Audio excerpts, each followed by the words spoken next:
I had an interest in Rothko already the year 1978.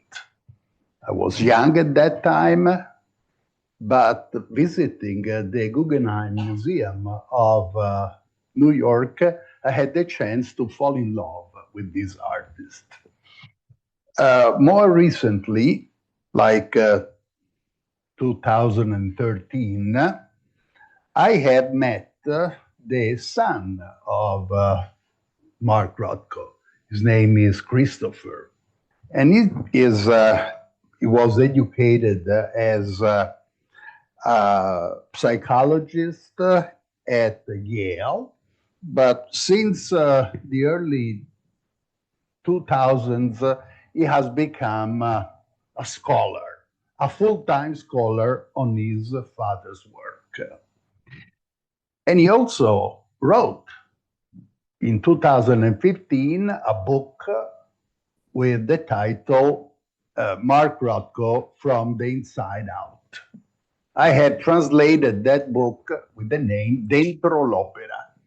So you see here, to the left, is my left, yes, to the left, you see a self-portrait of Mark Rothko, age 33. So that self-portrait was done the year 1936 when he was 33 years old. To the right, there's an older Mark Rothko in his 60s already, with one of his paintings behind his shoulders, and you know,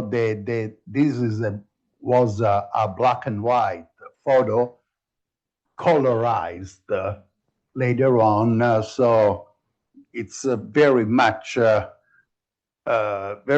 appreciated in the internet.